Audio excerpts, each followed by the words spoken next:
Okay, this is a quick video about higher human biology, respiration, and what you need to know, okay?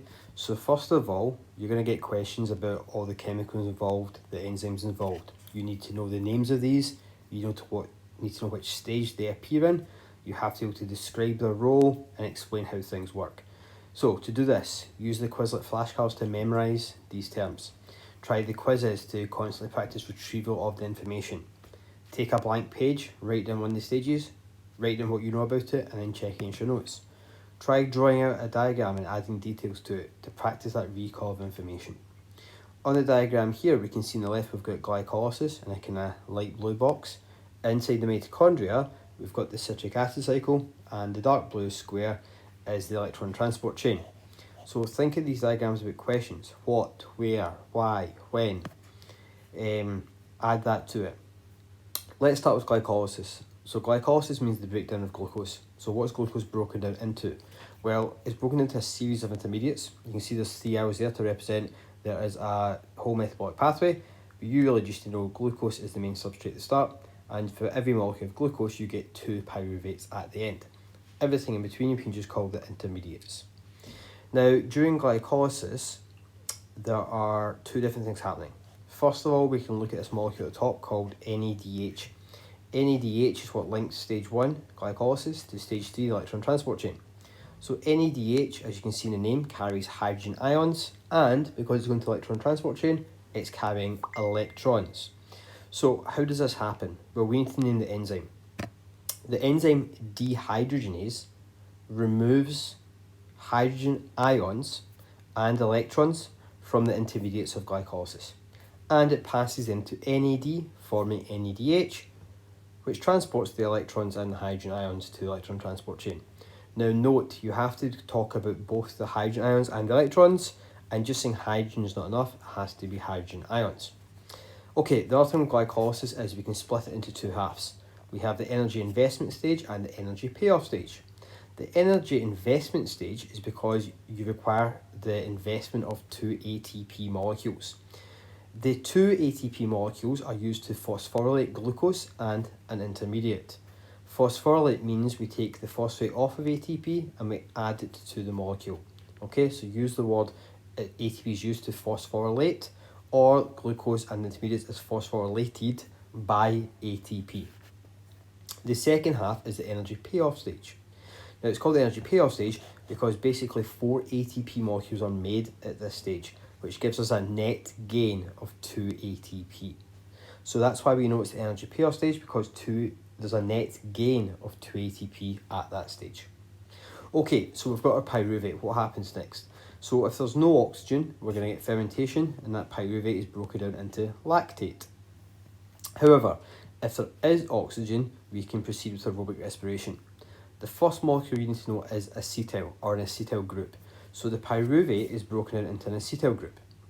That acetyl group binds to a coenzyme called coenzyme A. When that happens, we're going to join the 2 names together and call it acetyl coenzyme A. And acetyl coenzyme A travels to the citric acid cycle. Where's that? Well, it's the matrix of the mitochondria. Now this is an important bit. There's a cycle involved here. It involves acetyl, citrate, and oxaloacetate. So 3 molecules to memorise. You have to be clear that it's the acetyl from acetyl coenzyme A which joins with oxaloacetate, not the whole molecule. If you say acetyl coenzyme A joins with oxaloacetate, you're incorrect, okay? The coenzyme A drops off the acetyl group, and the coenzyme A returns to the cytoplasm to pick up more acetyl. So let's talk about the citric acid cycle. This is a series of enzyme-controlled reactions, so again affected by things like temperature. It only happens in the presence of oxygen. So oxygen is going to join with carbon in this stage. Citric acid cycle starts with C, carbon starts with C. So our main byproduct in this stage is the CO2.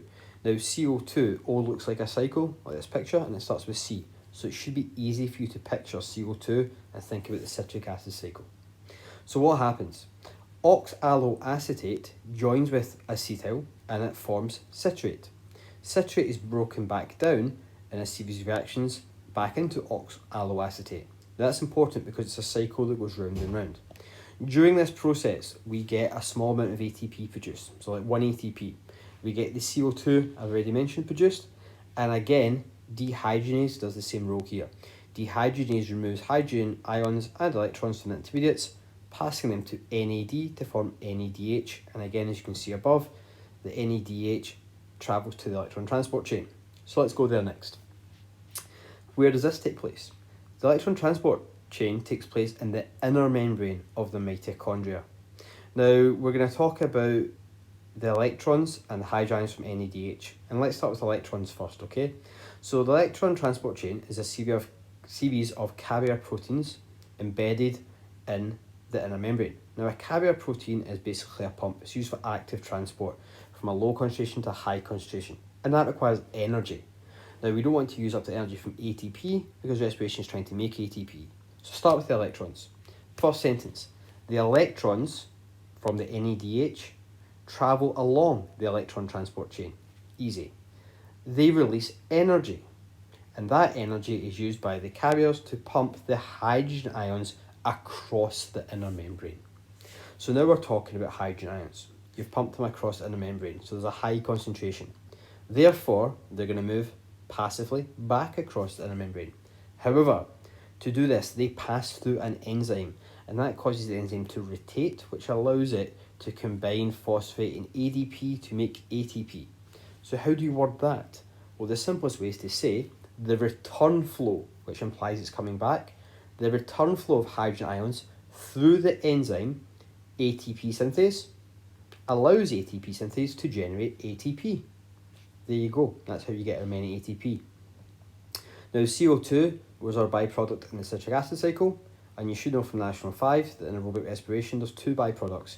There's the many ATP from the mitochondria, there is CO2, and there's water. So again, water is a molecule, H2O, that has oxygen involved in it. So we need to join the hydrogen and oxygen together, and that's our last thing. So how do we word that? So you say, finally, because that implies it's after the ATP is being made, and the hydrogen ions have already returned across the inner membrane. So finally, the hydrogen ions combine with the electrons and oxygen molecules to form water. And there we go. That's our electron transport chain, and that covers respiration. You have to memorize these facts, be able to know the names, be able to know the order, be able to describe them at a higher level. So practice that by writing this down on blank pages and then checking your notes and the SQA course specs to make sure you have your wording correct. You quite often get blank diagrams and you'll have to try and answer questions against it.